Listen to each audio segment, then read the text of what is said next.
Hi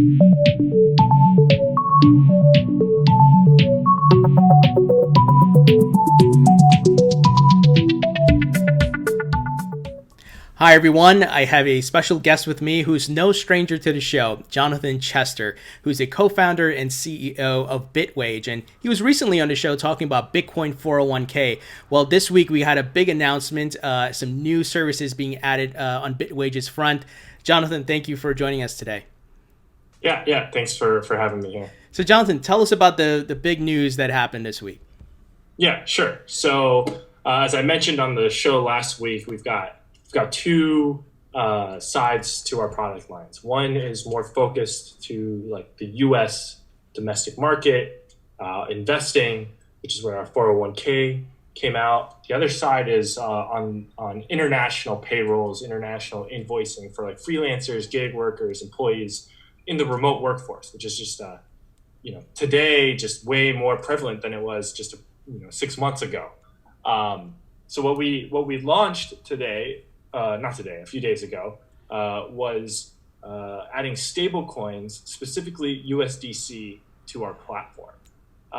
And what that does is it allows the global remote workforces to be able to access the cost savings and speed afforded to them through cryptocurrency over the traditional banking systems, but not having to deal with the volatility of, let's say, Bitcoin.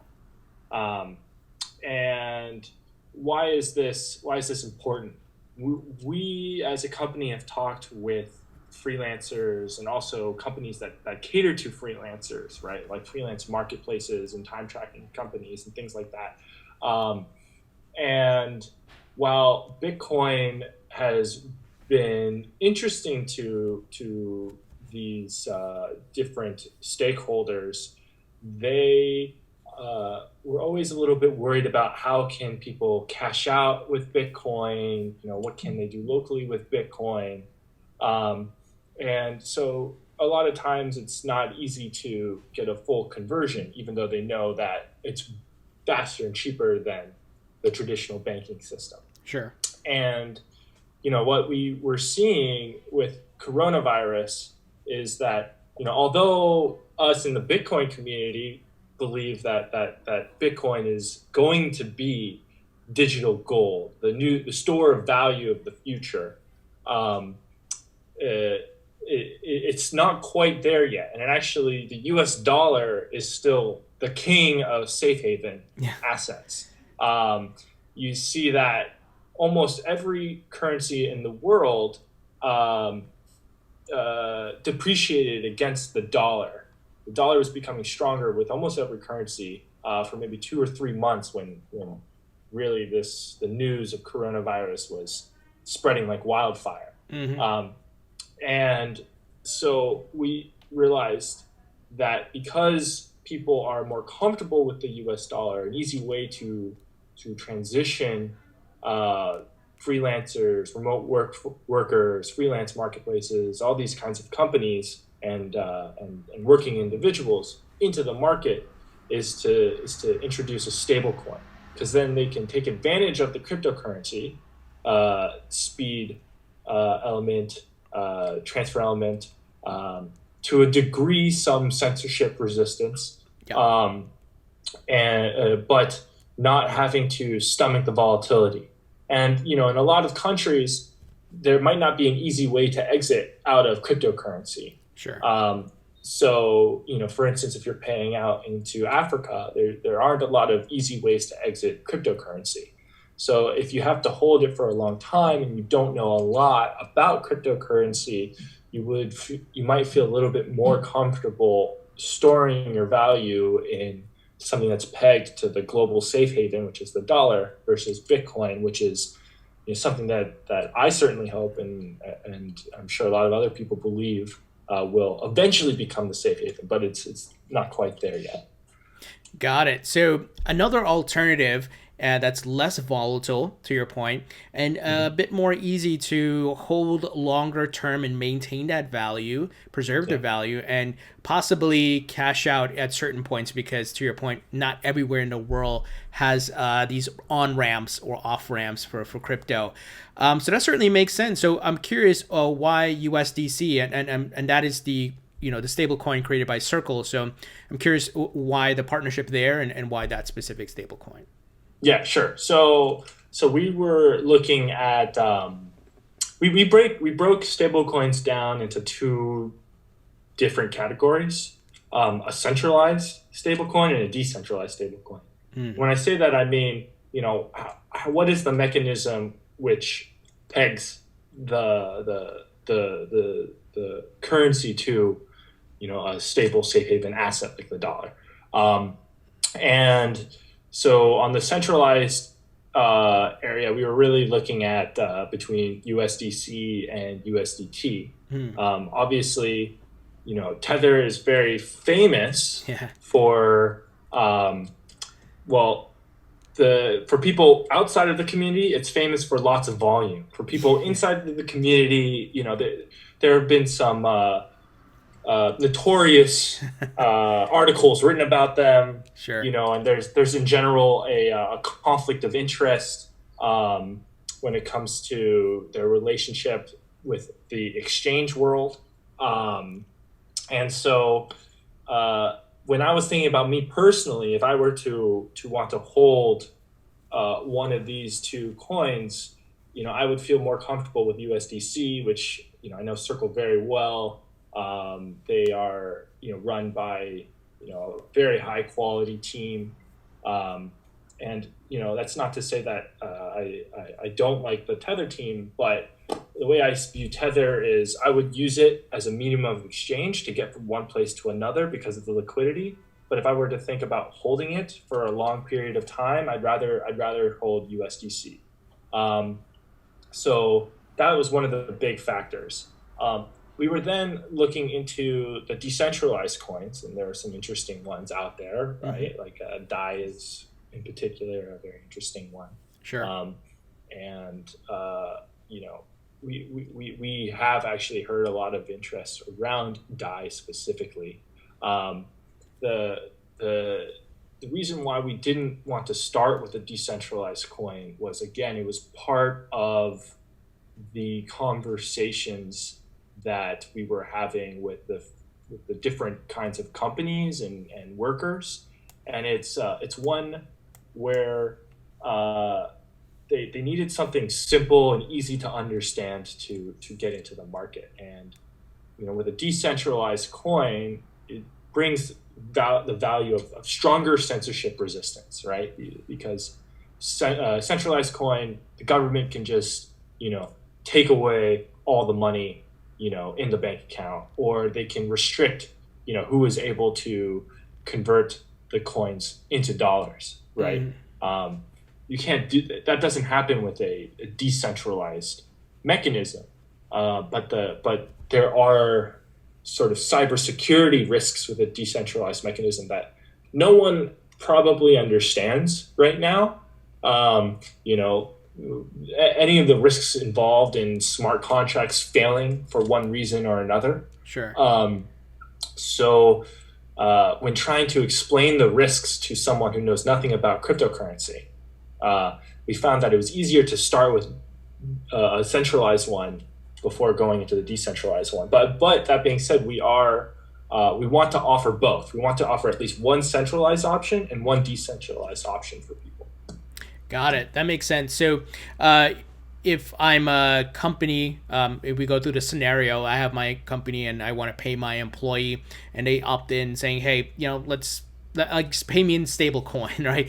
I can leverage your service and pay them out in USDC, and they would have that stable coin to maintain the value and they can cash it out at any time. Could they maybe on your platform or an exchange or something then switch that over to Bitcoin if they wanted to, or XRP or Ethereum? Yeah, sure. There are two parts to this question, which is how do you use Bitwage, and then the other is, okay, once you use it, what can you do, right? So the way it works with Bitwage, there's two ways to do it. A company can sign up, and let's say they have workers, in countries all over the world, in Ukraine, in Nigeria, in Argentina, in Thailand, right? And they just want one simple way to pay them. They can come on, and then those people sign on. And if they know crypto, they might choose Bitcoin. And if they don't, they might choose USDC, or if we offer the fiat currency, and then the company pays and they get it. The other way that it can work is a worker can come on, and then we give them like a direct deposit account in the US or in Europe or the UK, and they can give it to any company that is paying them. So the company doesn't have to sign up. So let's say you are a freelancer in Venezuela, right? You're exporting to the US, but you don't want Venezuelan Boulevard because it's just depreciating at such a fast rate. So you can sign up to Bitwage, you get like a US bank account, give it to the company, they pay into that account, and then we'll deliver to them what they want. So before we would just do Bitcoin, which is great, and Bitcoin is the most censorship resistant solution out there on the market. Sure. But some people just they don't understand it. They're not ready to get their entire paycheck in it, right? So those people then have the option to get USDC. So now they get all of their USDC, 100% USDC, and they have it. They can do whatever they want with it, right? There are exchanges that allow them to convert it into Bitcoin or Ether, and then from there they can get local currency. And it all really depends on what country you are in the world. But no matter what country you're in, there are like these decentralized exchanges that will allow you to do these trades. So you have the ability to go, once you're in crypto, between any of the other cryptos as you want. Got it. That makes complete sense, and such a great option. I'm curious, and you may not be able to do this, but I'm curious if there's an ability to do 50-50. Okay, I want 50% in USDC and 50% in Bitcoin. Could I do that? Yeah. So that's actually pretty popular right now, because we have been doing also fiat payouts in like Brazil and Argentina, throughout Europe and UK, and like Philippines, and so people will often choose to get 10, 20, 30, 50% of their wages in Bitcoin, and then we'll pay out the fiat. So now they can do that, but with stable coins. Also, we have Ether and Bitcoin Cash, so people have been doing it with those as well. Very cool. And you're also doing some sort of co-marketing with Circle as well, right? On this integration of USDC? Yeah, exactly. So before we integrate any coins, we try to reach out to the organizations that are supporting a particular cryptocurrency, because we believe that in order for our integration to flourish, we need to coordinate with the organization to understand, what is the market, how are people using the coin, so that we know that it fits with our user base and that we can then integrate into their ecosystem. So we are coordinating together with Circle, as you may have saw. Jeremy Allaire tweeted our launch, and we're connected with the head of product there, and we're working on different ways to accelerate the growth of this integration. Very cool.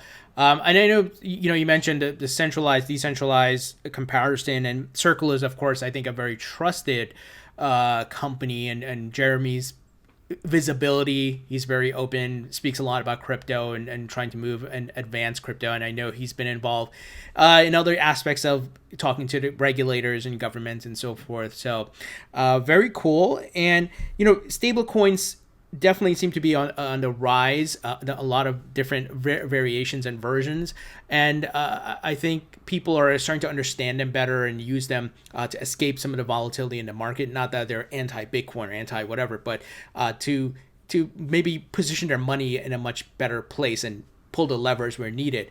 So I'm curious what you think about even the governments now trying to build not stable coins, but digital versions of their currencies like CBDCs.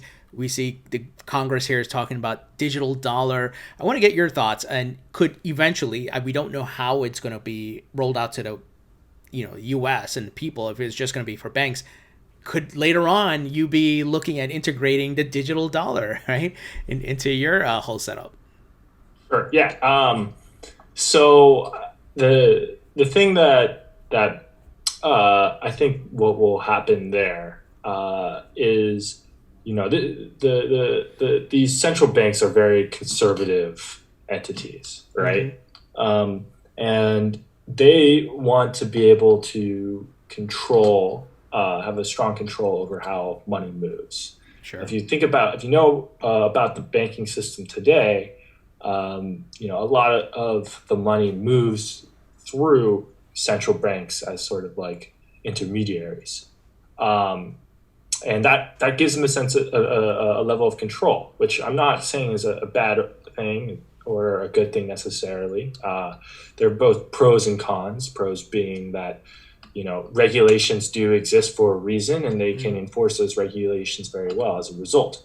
Obviously, the cons is delays and costs as a result of having an intermediary, and sort of relying on the entity to be trustworthy as the intermediary. So what I think a lot of interest initially was around permissioned or private blockchains, right? And I think that would probably be how they would initially launch a coin like this, where essentially they are using it as a communication layer or a credit layer to improve the efficiency in which different banking institutions can communicate with each other, and then leveraging the same banking networks for settlement. I think that the huge innovation will be when the Federal Reserve will consider settlement in digital currency, right? So banks no longer have to have the traditional sense of a bank account with the Federal Reserve, but a digital wallet, and they get rid of that. I mean, that's a revolutionary thing that I don't think will happen anytime soon. Yeah. But when that happens, all of a sudden, money will just move at the rate of cryptocurrency. Until then, I think that it'll be, at least on the US side, private blockchain based. Or maybe they'll have some sort of pseudo private blockchain delegated proof of stake kind of system. Right.